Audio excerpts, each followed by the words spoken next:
Okay. All right. This is the first essay question for Unit 1. First, we're going to start with talking about homeostasis. I'll write it out. Homeostasis is basically the body's, it's how the body sustains itself and stays healthy.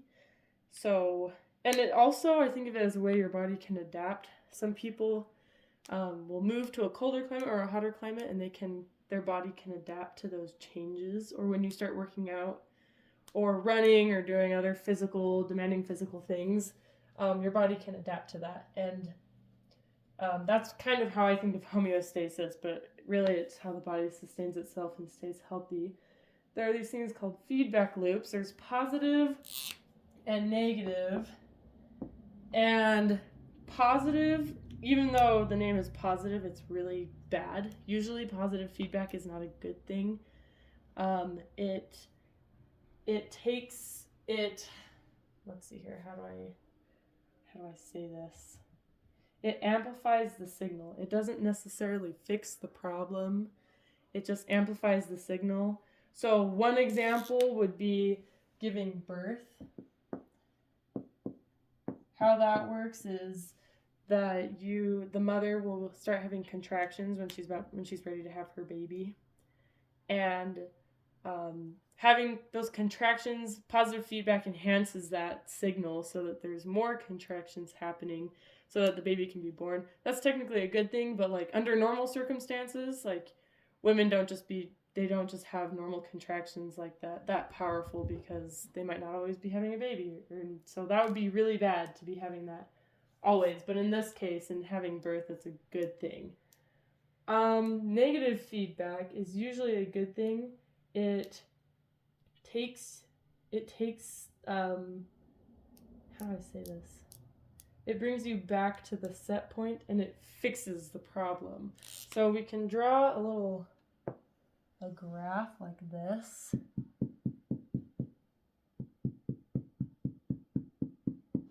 And we could say that this is like temperature or something. Let's see if I can write sideways. And then this would be time, like in hours. And this would be in Fahrenheit, we'll say that. But how it kind of works, this is a good way just to demonstrate how homeostasis works. You could have, let's use a different color. So this just shows a good representation of what homeostasis could look like. You can have this graph, and you can take someone's temperature at various times in the day, and it can be all kind of sporadic, kind of like this. And then you can draw a line through those. And this might not be exactly how it looks, but kind of where it is on average, this is called your set point. Let me see if I can write this all the way over here. Oh, that's not right. Set point. This line that's on average typically where you're at, that's what that's called. These blue dotted lines that I drew out, this is your normal range. Normal range. Normal range. Just like that. And if it goes outside of that line, like you could be having a fever, for example. So this line could like go up, and then negative feedback would try to bring it back down. Or, positive feedback could be like it just keeps increasing that signal. And that's really bad. You don't want that to happen. This is just a way that you could demonstrate that. You could show examples of positive and negative feedback. There's also inadequate feedback, and that's basically negative feedback is working to bring it down, but it's not working well enough, so it could be like it's going up and then it's trying to bring it back down, but then it can't quite bring it back into that normal range. That's what inadequate feedback would be. Usually a good way to kind of organize this, you could start off with something like a stimulus. You have a stimulus, something's happening, and then that affects a receptor. And then that goes to a control center. That could be like your brain or an organ or something like that. So control center. And then there's what's called the effectors. And this is just basically like the results or what's being affected. Even though it's called the effectors, it's more like what's actually being affected, not necessarily what's causing the effects. Hopefully that makes sense because that confused me for a while. Okay, now we're going to talk about passive transport. Passive transport is just it just moves substances across the cell membrane without any energy required. So I guess you could say no ATP is needed, whereas other ones do require ATP. It also moves solutes according to the concentration gradient. So that's usually from a high to low concentration. And basically, that's just kind of like if you have the cell and then its surrounding area. Passive transport is, let's say, like the cell doesn't have very much stuff compared to all these other little things. Passive transport will happen until eventually the cell in its little surrounding area, till they all have like the same amount of solid. That's not correct number wise, but I'll erase some of these. Or yeah, that looks like kind of right, not quite right. Basically, it's just showing that the cell in this one has less solutes than the extracellular fluid, whereas in this one it's equal, and that's kind of how passive transport works. It just makes its way to equilibrium in that sense. There's also simple diffusion.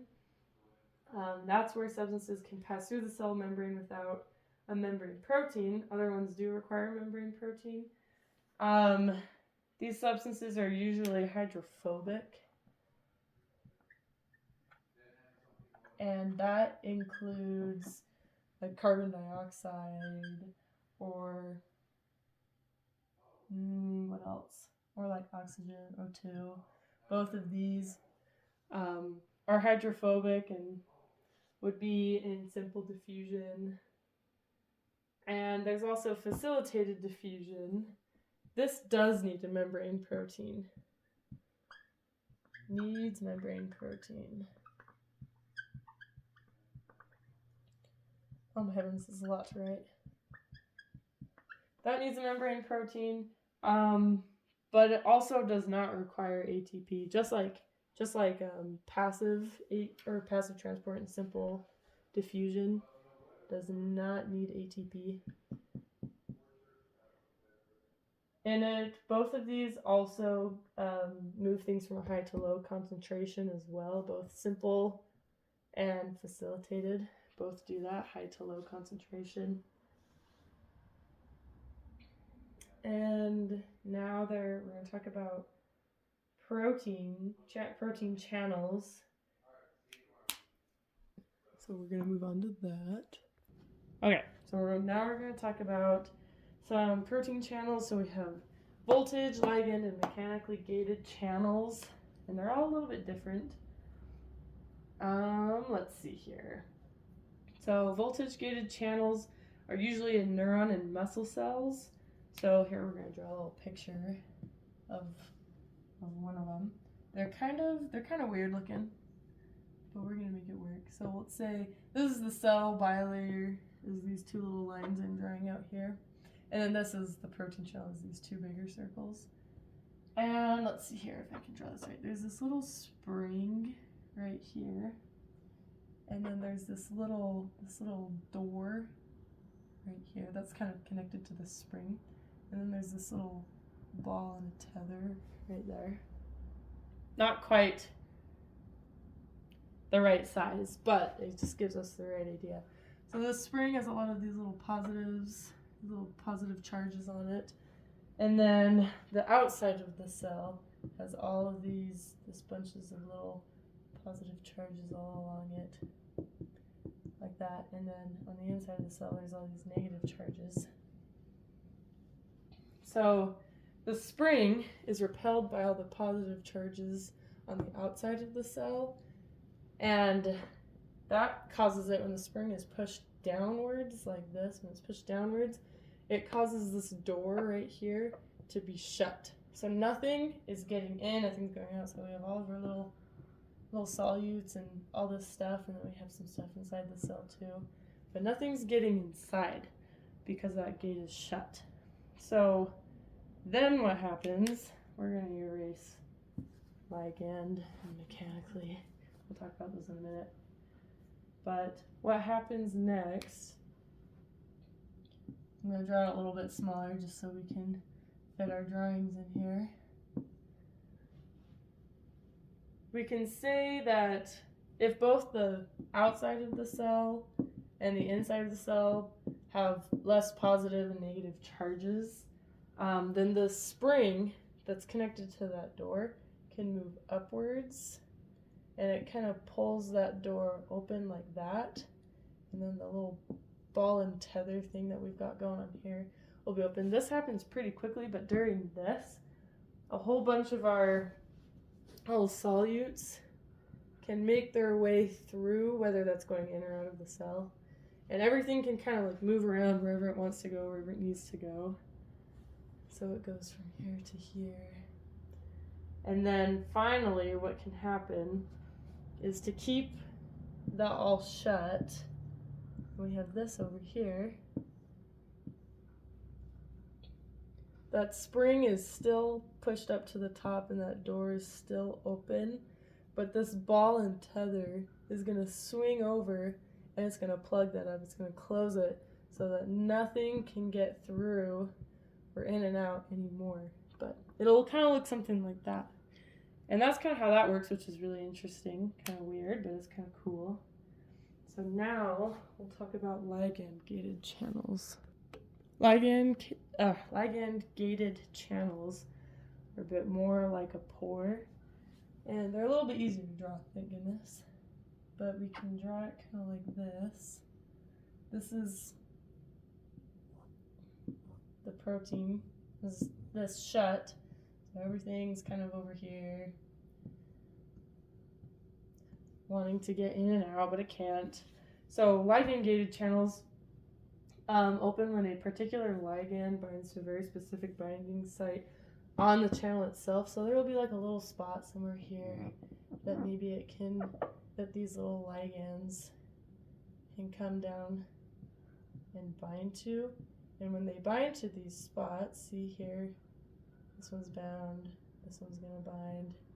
When they bind, then we can come over here and it will open, just like this, kind of like a door, just opens.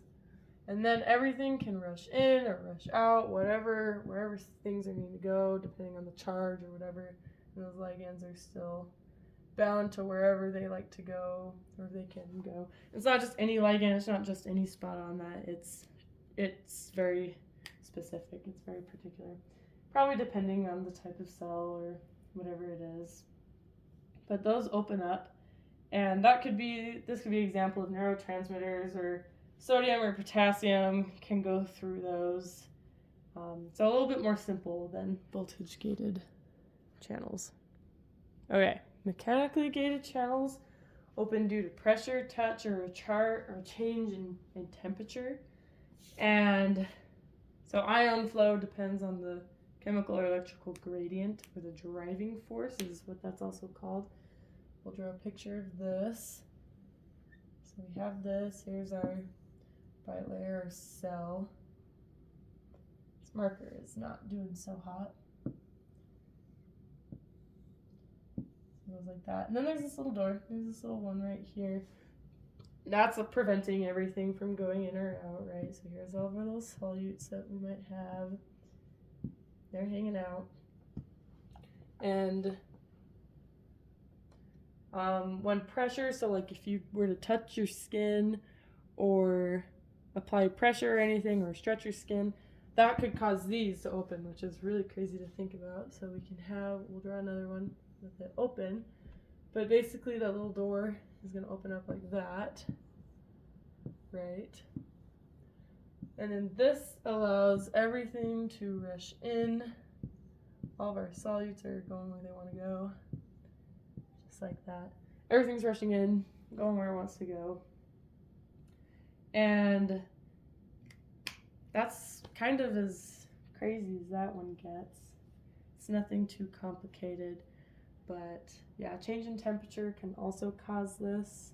And that is called the driving force. Once again, it's called the driving force, which is chemical and electrical gradient is what that is.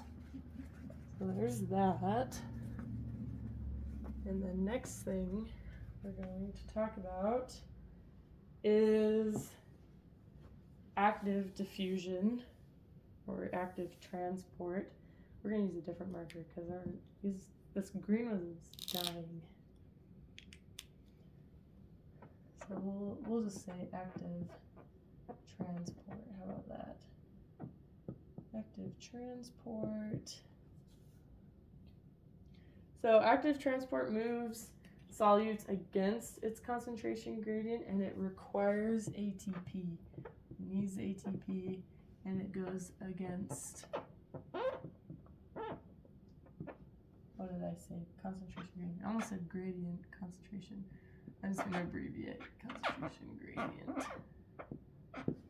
There, sufficient. So there's primary and secondary active transport. Primary active transport uses a carrier protein to move solutes. Primary uses a carrier protein. So, for example, in our cell, it will move out our 3 sodium ions, and it will bring in our 2 potassium ions. That's an example of primary active transport. That's what it does. It moves the 3 sodium ions out and the 2 potassium ions in. And then secondary, hopefully I spelled that right. Yeah, secondary.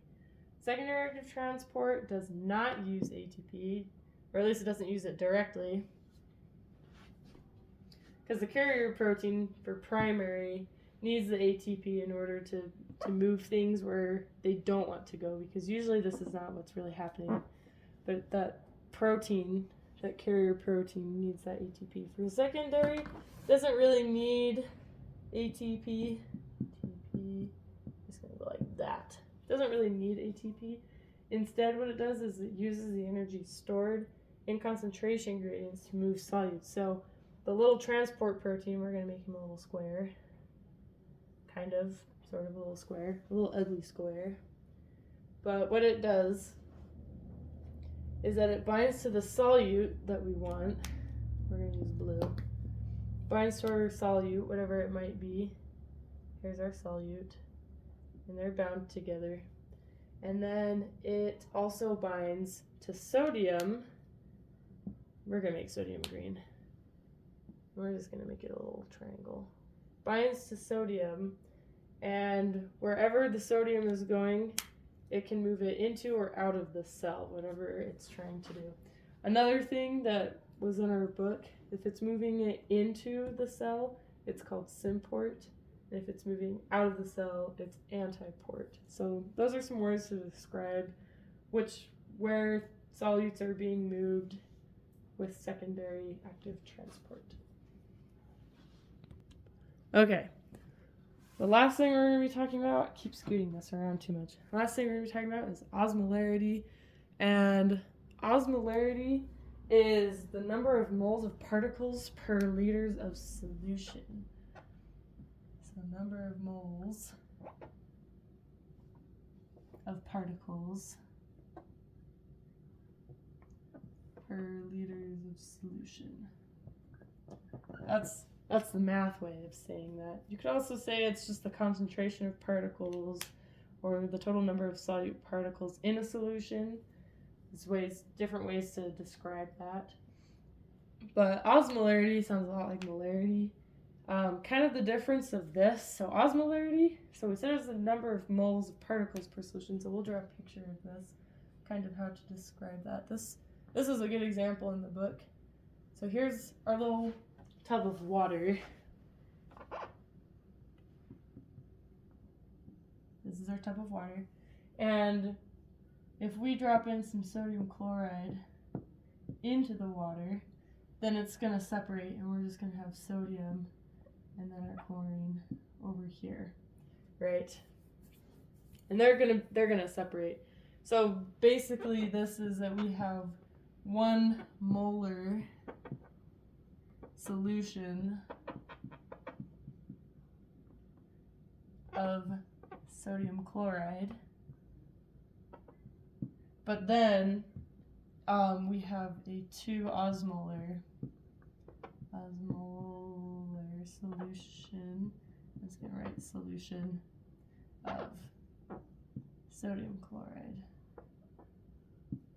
So hopefully that makes sense, because we have our 2 separate, what did I erase that? We have our 2 separate,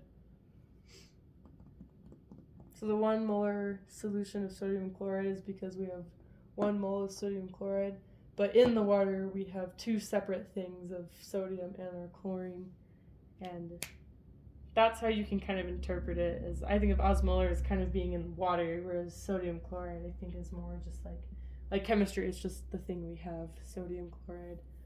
So that's a way to think of that, which I think helps a ton, just to kind of have that down.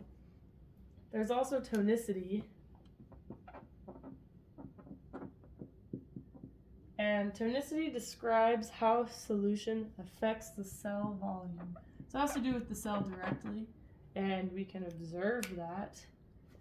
And osmolarity talks about what's going on around the cell, all the little things we can't really see, and tonicity is just what happens to the cell. So we have a bunch of different words to describe this. We have isoosmotic, I think it's 2 O's, osmotic, this is going over here, isoosmotic, hyperosmotic, and hypoosmotic.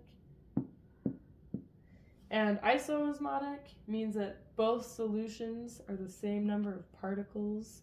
Nothing's going in or out of the cell outside of where it is. So like here's our cell, and it's pretty happy. It's just chilling there. Nothing's moving around. Everything is the same.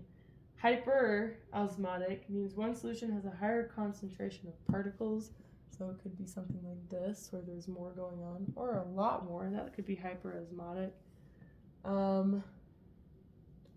And then hypoosmotic could be like the cell has way less stuff than what's surrounding it. So there's examples of that. There's also isotonic, hypertonic, and hypotonic. I'm going to erase this one. We're going to write tonic so that we know what we're talking about. Erase it. And that. Oh my gosh, I can't spell. And then this, isotonic, means that there's no change in cell volume. So the cell itself is just happy, it's itself, it's not doing anything. Hypertonic means that the cell kind of shrinks, and it's, it's kind of shrinking, it's not at its normal volume. And then hypotonic means that it's definitely swollen, the cell swells a lot more. Doesn't look like it's quite as big as it should be. There we go. It's definitely a lot more swollen. There's a lot more stuff inside the cell than normal. And I guess one way I think of hypotonic versus hypertonic, if you have a hard time differentiating these, hypotonic, you can think of the O as round, and so the cell is more round, whereas hypertonic, it's got an E, and then to me, the E kind of could look like a little shriveled cell. It's kind of small. So that's one way that you can visualize what those mean and how that works. In the assignment, it asks us to explain how something could be isoosmotic and hypotonic. I need to write volume right here. That would make more sense. So how could something be isosmotic and hypotonic?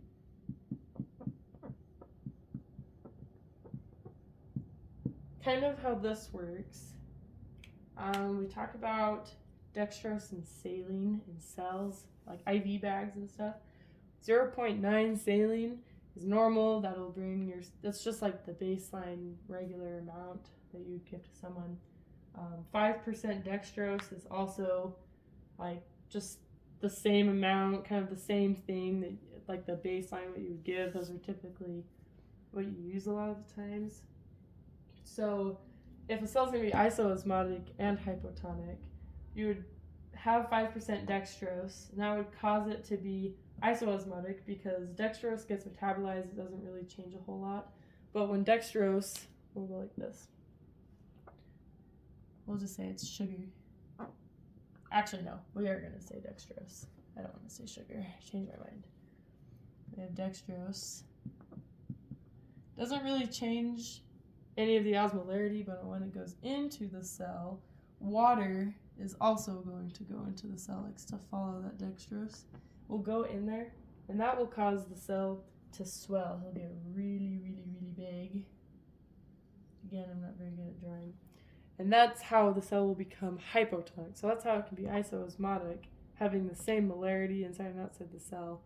But then the cell itself will swell because that dextrose brings water into the cell. So that's how that specific scenario can happen.